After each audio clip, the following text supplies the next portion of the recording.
The ANC is the biggest political liability for South Africa. I am not afraid to say it. If you look at all our big national problems, whether you want to talk about our blackouts now, we have blackouts thanks to the ANC. Now, the question is, can the ANC turn around suddenly and fix the state? No. Why do I say no? Look at what is happening in the party. The ANC is not preoccupied with fixing the state. The ANC is preoccupied with fighting factional battles.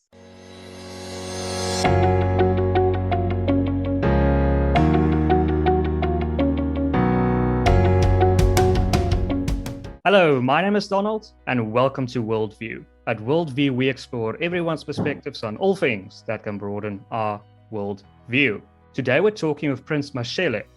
Prince is a political analyst and the author of The Fall of the ANC, What Next? And the Death of Our Society. Prince, welcome to the show. Thanks, Donald, for inviting me, and greetings to your viewers.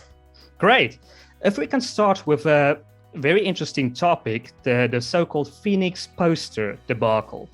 The DA has recently put up posters and KZN, which says the ANC calls you racist, we call you heroes. And since then, they have removed those posters. What is your opinion of that? Do you believe that was doomed to fail from the start? There is no question about it that the posters of the DA were going to cause controversy. Whoever designed them must have expected that they would generate a political storm. So in my view, I think it was intentional on the part of the DA to put up those posters. What is the situation in Phoenix? The situation is this. There were racial tensions between Indians and Africans, resulting in people being killed. And in the main, the majority of the people who were killed are Africans. So the ANC reacted and called Indians, inverted commas, racists, and the DA calls them heroes. Quite clearly, the DA has taken sides here. It sides with Indians and is dismissive of the Africans who have died. So in the context of local government elections, it is very clear that the DA in Phoenix decided that it does not want the votes of Africans, it wants the votes of Indians, which is why it designed the message that was on its posters the way it did, to say, Indians, vote for us, you are not racist. Africans are dismissive of you. That's my reading of the Phoenix situation. The summary of it is that the DA is insensitive to racial tensions in Phoenix, and you can extrapolate and say in South Africa as a whole. But do you think this was planned from where it started to now, or do you think they only removed the posters because of the blowback? Clearly, they removed the posters because of the blowback. They never imagined that it would catch the attention of the entire nation, and therefore painting a negative picture of the party nationally. They thought that the posters would be confined to Phoenix and they would be able to harvest the votes of Indians without the rest of South Africa realizing what is going on in that small corner of the country. And they were wrong. The posters became the center of national discourse. And quite clearly, the DA was embarrassed, which is why it had to remove them quickly. And I recently watched an interview where ENCA did an interview with Tony Leon, who obviously is the former leader of the Democratic Alliance.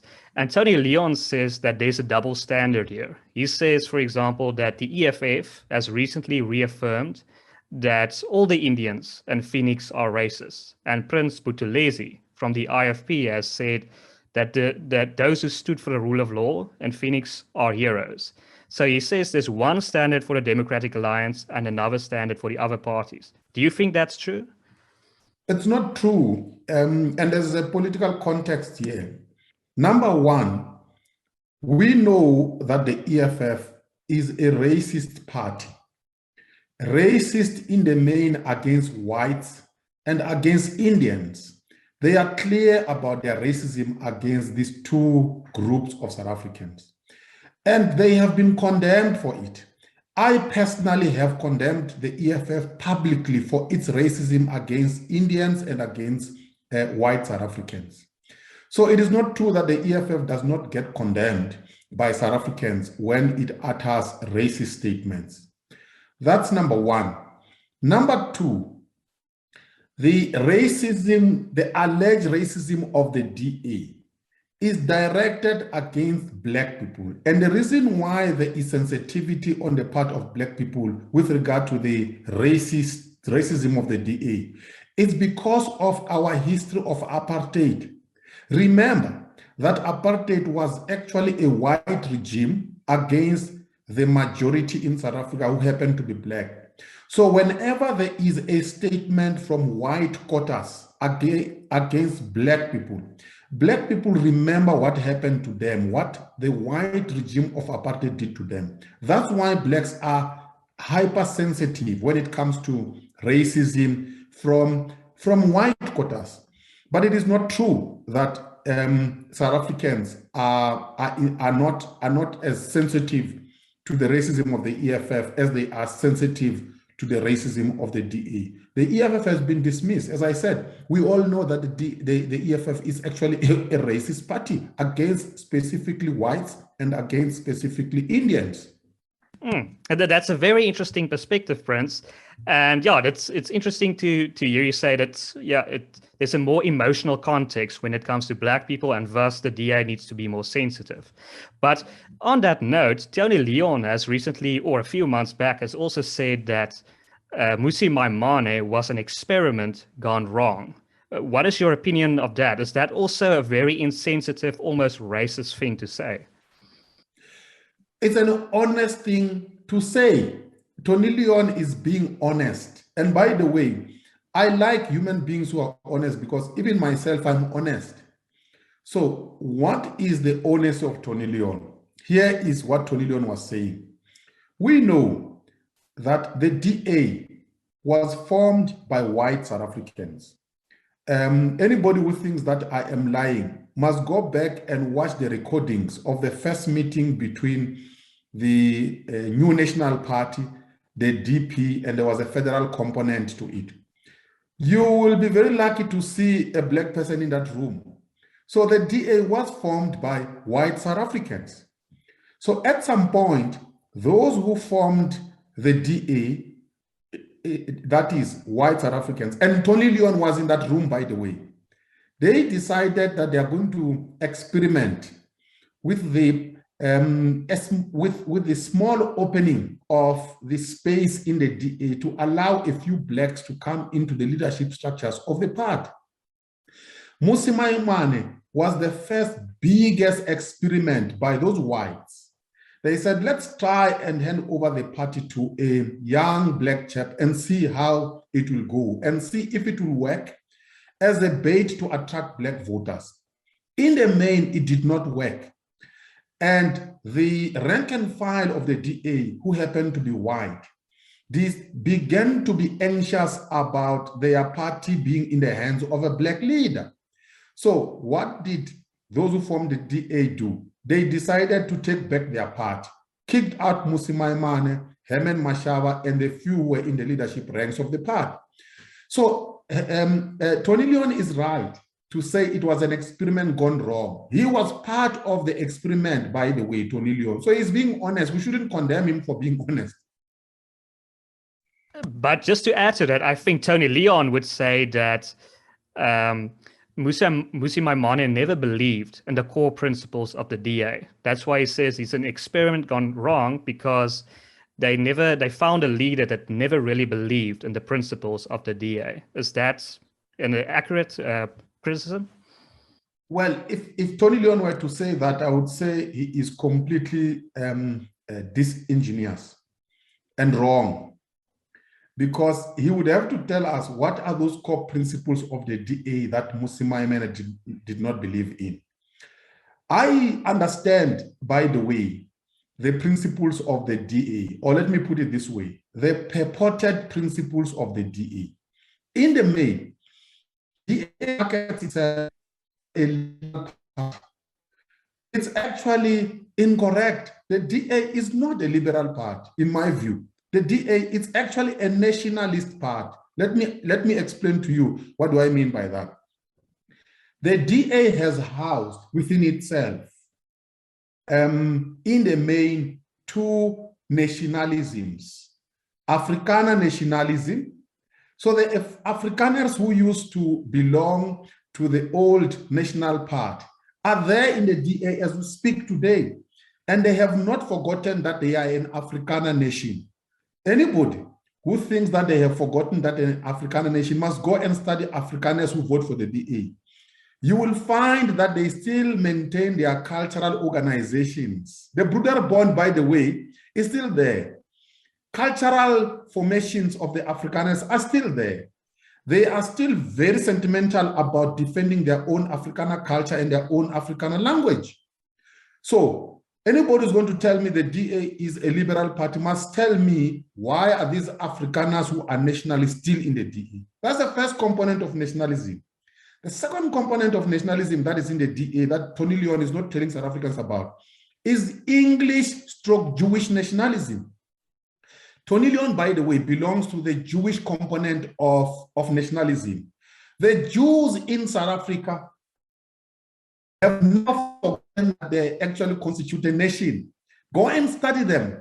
You will find that they continue to maintain their organizations that maintain their Jewishness. And that applies to the English, by the way. The English have preached liberalism in South Africa, at the same time praying for God to save the Queen. They have never forgotten that they constitute an English nation. So this whole thing that the DA is a liberal party, it's actually a subterfuge by those who run the party. They want to fool others. So Mmusi Maimane has never contravened any DA principle. The only thing that happened to him is that he happens to be black. And as a black man, he belongs to a black nation, just like an Afrikaner individual belongs to an Afrikaner nation, just like a Jewish individual belongs to a Jewish nation. This idea that we're going to dissolve South Africa into some kind of a melting pot, it's not going to work.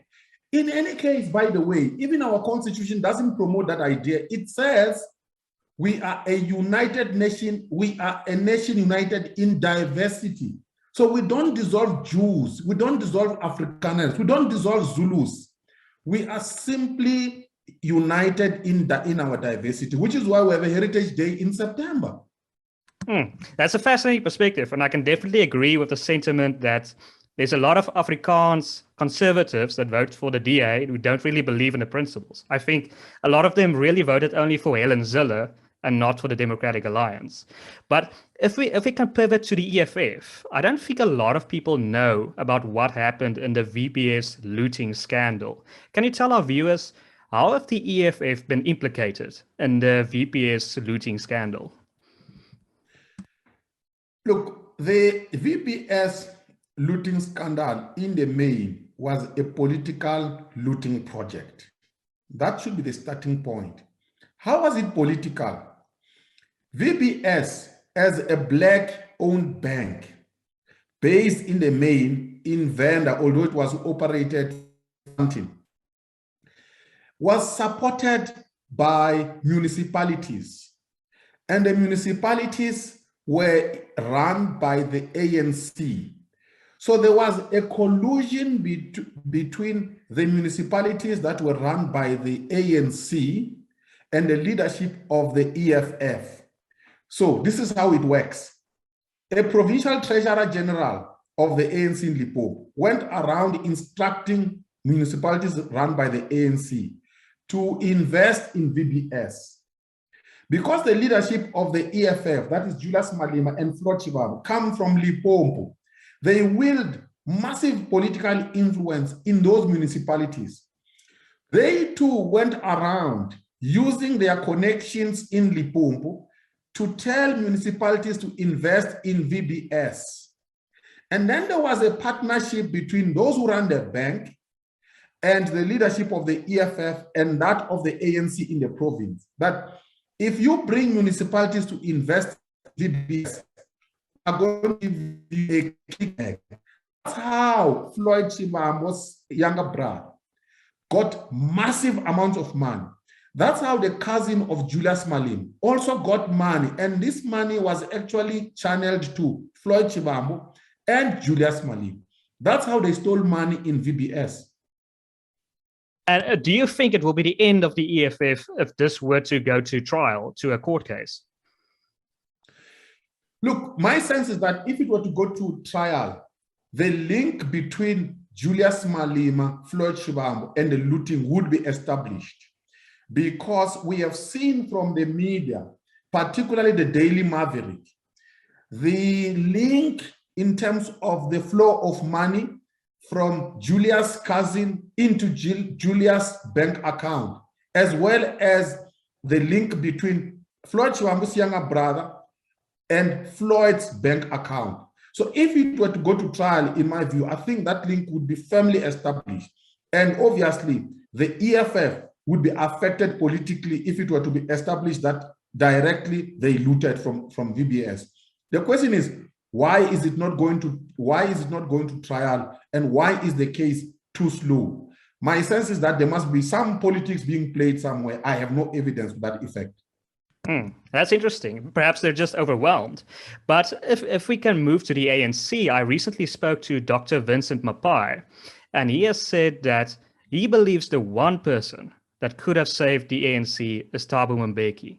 He believes no matter what you thought about Thabo Mbeki had a vision, and he drove that vision.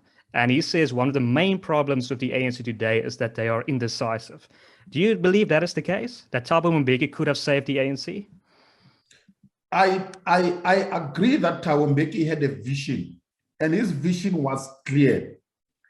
So politically, he marketed it as the African Renaissance. What was the thrust of the African Renaissance?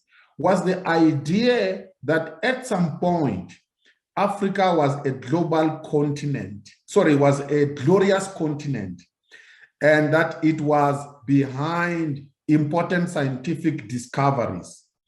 And he was suggesting that it is possible to go back to that glorious period where Africa could play an important role in scientific discoveries and provide leadership and make a positive contribution to the world, to world civilization. That was the essence of Thabo Mbeki, and he articulated it. The speeches are there. You could see that in the way in which he led South Africa, he wanted to make an example that Africans can lead. The idea that Africans are idiots, they can't lead modern societies, is wrong. In the main, there was structure in the way Thabo Mbeki was leading South Africa. By the way, for the first time under the leadership of Thabo Mbeki, Africa was even invited to attend G7 meetings. It had never happened before. So the projection of Africa as a progressive continent that can contribute something to the world was Thabo Mbeki's mission. Now, that's the end of my agreement with Vincent Mapai. My disagreement is here. Could Thabo Mbeki have saved the ANC? No. There is no single individual who can save a party for eternity. No. At some point, an individual ages and an individual dies. So this idea that Thabo Mbeki could have lasted eternally and therefore eternally serving as the pillar of the ANC stability is wholly wrong. There is nothing like that. At some point, Thabo Mbeki had to exit. The question is, what are the weaknesses that explain the inevitable collapse of the ANC? Those weaknesses, Thabo Mbeki could have done absolutely nothing about them because there is no way he could have presided over the ANC in perpetuity. What are the weaknesses? Weakness number one, which is the main, is the appropriation of the part, the ANC, by individuals within the party and powerful individuals within the party, and its repurposing and conversion into a means of personal enrichment. In other words, the entry of the corrupt element and the capture of the ANC by the corrupt element, that Thabo Mbeki would never have prevented. So the problem is this: the ANC does not have a culture of punishing wrongdoing. If you don't have a culture of punishing wrongdoing, you must know that eventually your party will collapse. There is no way one individual can save a party. You need processes and systems in order to protect a party. And that's what the ANC does not have. Do you think, how do you think this came about? Wasn't it something that came from the top, and that Thabo Mbeki generally had that vision of punishing wrongdoers? But when Zuma took over, it was mainly him that drove this new culture. No. Here's the thing, by the way, and this is the mistake made by Thabo Mbeki. He thought he could use the state to fix the ANC. He was completely wrong. He should have used the ANC to fix itself. So if you look at the people who are the corrupt people and leaders of the ANC who were being arrested, they were arrested by the state. They were not subjected to disciplinary action within the party. And that's where he got it wrong. It's like Cyril Ramaphosa, I watch him. He is making the same mistake. The idea that you can actually deal with Ace Magashule by arresting him through state institutions, and you don't institute disciplinary hearings within the party. So the idea is this: those who support the rogue elements in the ANC, they say, aha, look at our comrades, they are using state institutions to target us. But if you were to deal with them internally in the party, they wouldn't have legs to stand on. So that is the mistake. The ANC does not punish wrongdoing internally. As a result, its leaders, those who think that they can fix the ANC, they use state institutions hoping they can fix the ANC. That won't happen. That's a very interesting perspective, friend. So the party should be leading the discussion, not the state, in terms of prosecutions. But sorry, did you want to say something? Yeah, precisely. Remember, it is the governing part. It is the party that tells the state what to do. So if you want to transform the ANC, you don't do that in the state, you do that in the party. If you are serious about punishing corruption, start in the party, don't start in the state.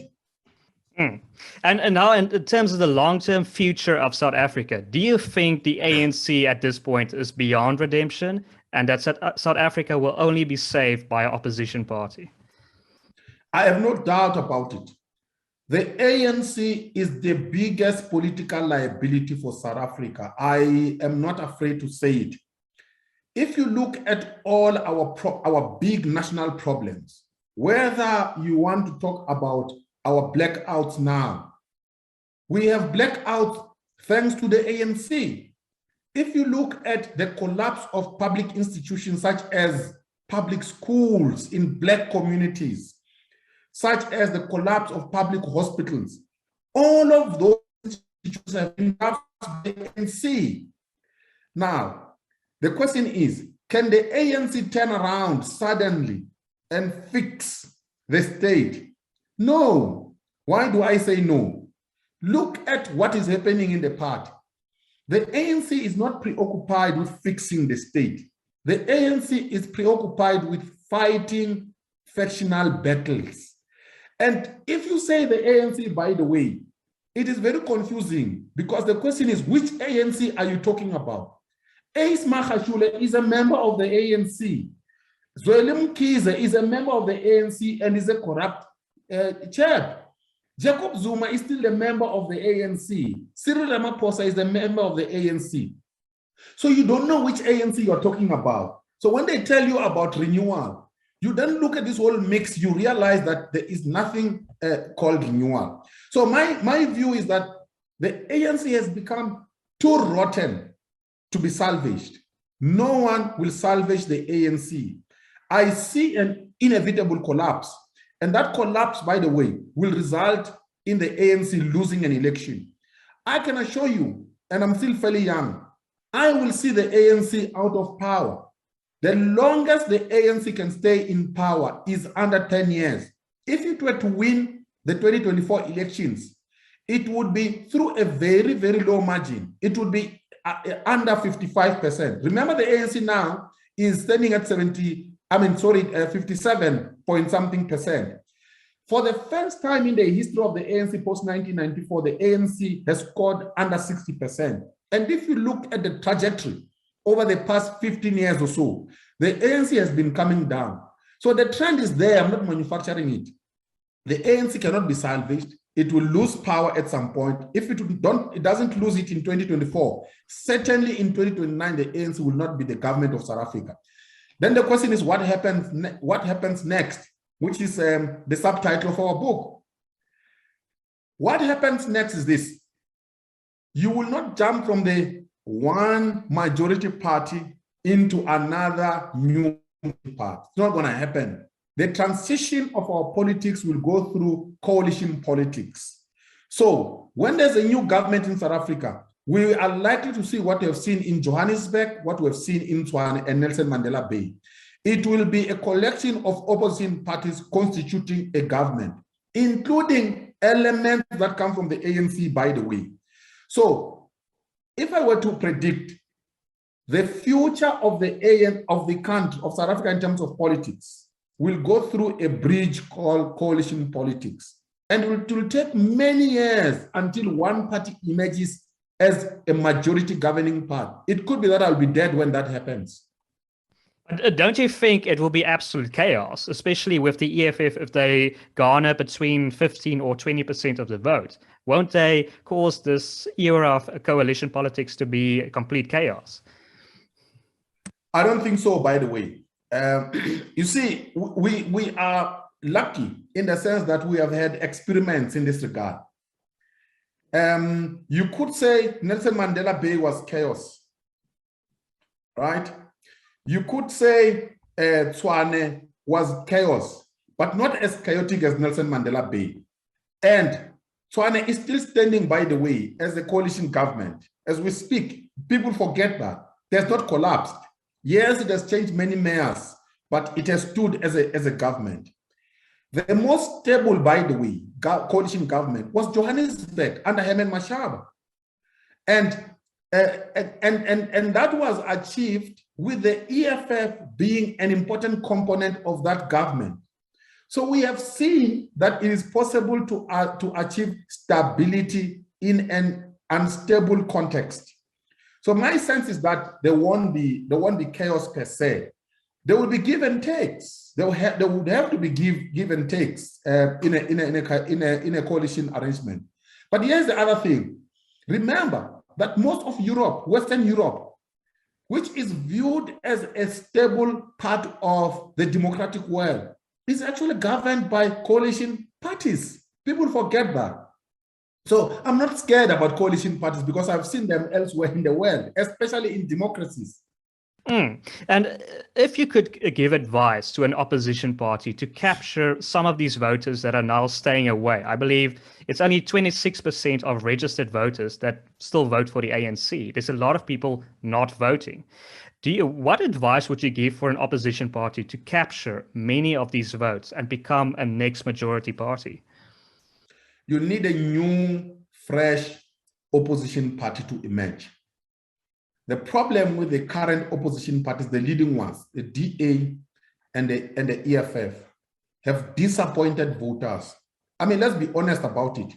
What has happened in the DA in 2019, after the 2016 elections, the chaos, the exiting of Herman Mashele, Maimane, it has actually sent a negative message to voters that the DA cannot be trusted as a government in waiting in South Africa.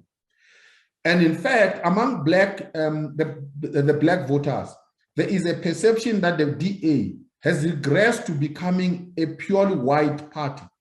So my prediction is that the DA is not going to galvanize the majority of South Africans to vote for it.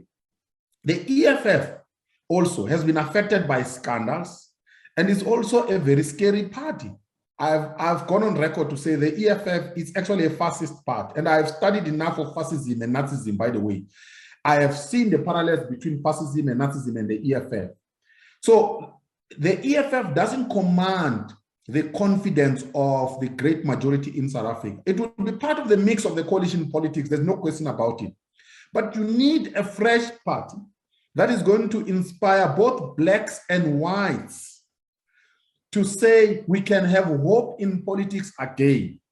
Once you have that, maybe you can remotivate the South Africans who have not been voting to say, okay, there is something fresh on the horizon. Let's try it.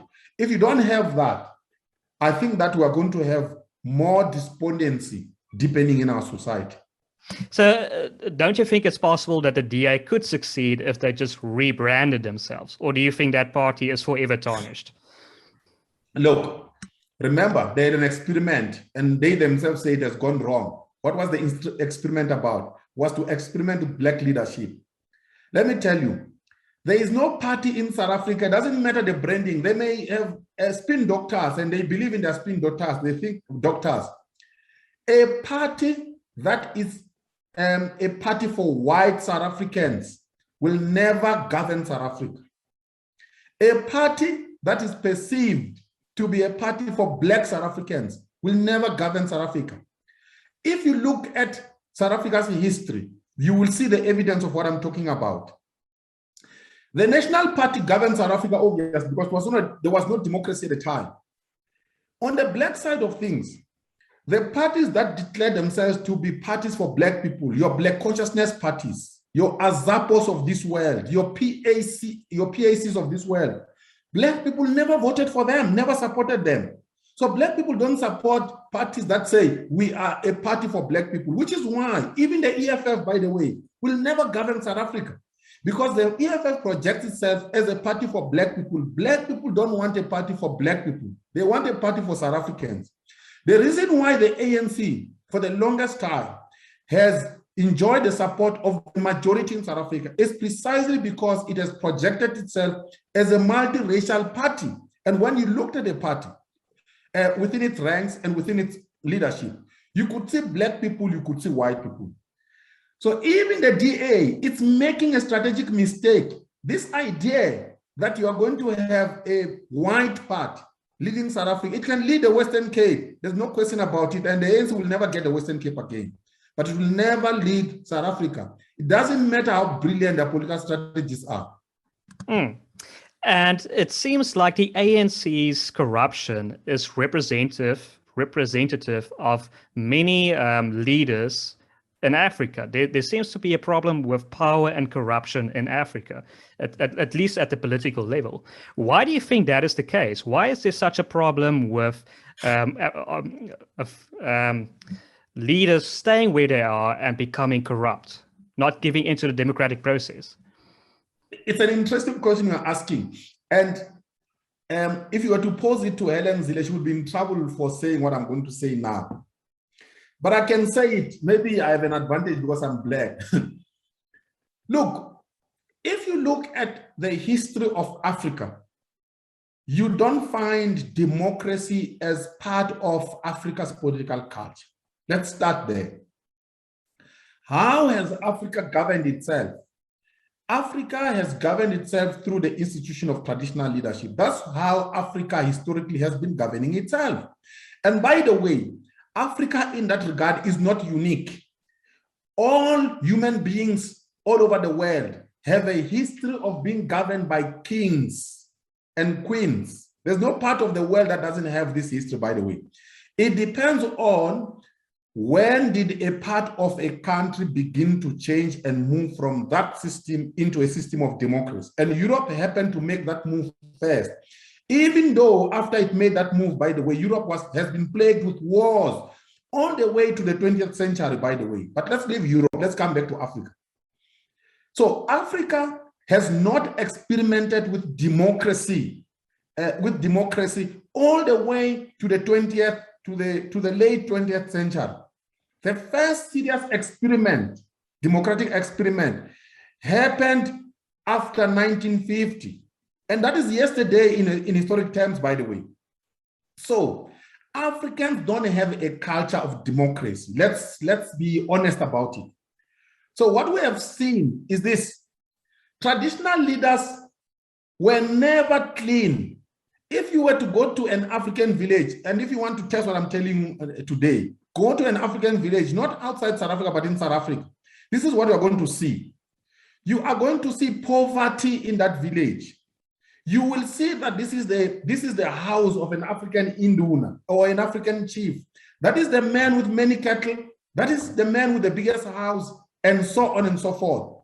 So wealth tends to be concentrated in the hands of the rulers in Africa. That culture has found its way into our African political parties. The big man, the president, has the biggest house, is driven in the biggest car, has the biggest wealth, right? So even the followers have no problem with the fact that the big man is the richest. So when you say, let us toy against this culture of the big man being the richest, Africans say, but that is un-African. So we Africans have to struggle with our own traditions and our own history. And we have not, in my view, begun to have a serious conversation about this problem. It is a problem and it needs to be sorted out. Can one say that essentially Africa is going through the medieval equivalent of a renaissance? They're just a bit behind, and with technology, they can catch up quickly. No, I'll tell you what. The Renaissance, from the Renaissance in Europe, was actually characterized by the emergence of a vibrant cultural and intellectual activity. So if you want to look at the Europeans in terms of the Renaissance and in terms of the Enlightenment, you will find leading thinkers who were writing serious treatises to say, let us change, let us allow reason to take the place of myth. You can go to Voltaire, you can go to Kant if you want to look at Enlightenment. The question is, in Africa, where are those shining intellectual lights? We don't have. So the so-called African Renaissance, and this is exactly where Thabo Mbeki got it wrong, by the way. His so-called African Renaissance did not exist. It was not driven by a serious intellectual activity. It was dangling in mid-air. On the ground, it was not happening. So the reason why we are not going to make the kind of progress Europe made as Africans, I would argue, it is precisely because the intellectual space is hollow. There are no serious texts. There are no serious public intellectuals who are challenging Africans to say, let's have a robust discussion about the rottenness of our system and the need to make a move in the direction of modernity. Even if you were to look at, by the way, the Chinese civilization, you will find a guy like a Confucius, for example. The Chinese Communist Party to this day, by the way, has incorporated Confucian elements as part of its attempts to move China from a backward society into a modern society. And you can see visibly that they have made progress in the realm of science. You can show me an African country that has made progress in the realm of science and in the realm of ideas. You can show me Asian societies. Look at East Asia, your Singapores of this world, your South Korea of this world, and I've been to this part of the world. Those guys are making progress at an intellectual level, at a scientific level. There is nothing like that in Africa, and that is our greatest weakness. And that's fascinating that you bring that up, because on that note, Rob Hershoff, he's a billionaire in South Africa, and he recently delivered a speech that went viral on YouTube, where he lambasted African or South African leaders, businessmen, who don't stand up to the ANC. He says that during apartheid, the Oppenheimers, the Ruperts, they frequently stood up against the apartheid government. But he says there's no such thing today. Why do you think that is the case? Why is businessmen not leading this charge? Two things in the main. Number one, There are two kinds of businessmen in South Africa. And in the men, there are businessmen, there are few women. I mean, let's be honest about it. There are black businessmen and there are white businessmen. And they are both complicit in our political collapse through their silence. Why are they silent? The white businessmen are scared that if they speak up, they are going to be labeled racist. The black businessmen are scared that if they speak up, they are going to lose tenders that they receive through the state, which is controlled by the ANC. That's the summary of the story. So there is an incentive for both businessmen to remain silent. They benefit, they profit from their silence. And unfortunately, they are contributing to the collapse of our society because they have power, they have money. So if you have money, you can speak up because your money can protect you. You can go to court and defend yourself. You can challenge the state, go to court. You can hire bodyguards, right? But they've not been doing it because they continue to benefit. By the way, they are part of the corrupt system of the ANC. Just follow Cyril Ramaphosa and look at his man and say, where does it come from? Cyril Ramaphosa's money comes from white business. It is white business that enriched Cyril Ramaphosa. So do you expect white business, the guys who have enriched Cyril Ramaphosa, Tokyo Sukwale, and all those guys, to speak up against the ANC? No, they won't speak up because these are their clients. The ANC are the clients of white business, period. That's the problem. And I think the Oppenheimers and the Ruperts could speak out during apartheid because they were white. At most, they just got a slap on the wrist. They could do that. But today, it's a different dynamic. True. I mean, the Ruperts and the Oppenheimers, let's check them down. The Johann Rupert, the first Rupert, was a member of the Broaden Bond. By the way, his first money, his first project were financed by the Broaden Bond and the state. I mean, we know this. I mean, go read the Super Afrikaners, that book. You will see he features there. Very interesting book. Exactly. He features there. He's mentioned there how he got the first money and so on and so forth. So those who were running apartheid were his buddies, were his friends. So when he spoke up against them, he was speaking up against his friends. They wouldn't murder him because they would be murdering their friend. So there was a symbiosis between both those who were running the state and those who were in business. But today, because the white businessmen are white and they're scared of being labeled racist, they decide, let's keep quiet. But number two, they have sponsored the corrupt elements in the ANC, as I said. Track every seriously rich ANC-connected leader. You will see that Rupert is involved in that enrichment. You will see that the Oppenheimers are involved in that enrichment. So we must not be fooled. There's a meeting point between the ANC and rich white and black business people. And if we can pivot to a province that I live in, the Western Cape, I would love to hear your opinion on this latest calls for Cape secession, right? There's been a latest poll that shows that 58% of Cape Townians want a referendum. What is your opinion on this Western Cape secession debate? I wouldn't be surprised that 58% of Cape Townians would want a referendum. There is a historical context to this. Let us look at who runs the Western Cape, the anatomy of power in the Western Cape. The Western Cape is run by whites through the assistance of coloreds, period. People don't want to say these things, but we know, and any South African who has eyes and a bit of something in between his or her ears can see this. The coloreds deliver the vote, the whites run power. That's the story of the Western Cape. Now, those who are in power in the Western Cape, the whites, right? What did they want before 1994? They wanted a Volksstaat. They wanted to be given a part of South Africa that they could run. I mean, I'm not manufacturing this thing. Go to the records of the negotiations. That's what they were calling for. And at the time, by the way, they had identified the Free State. They obviously didn't get that.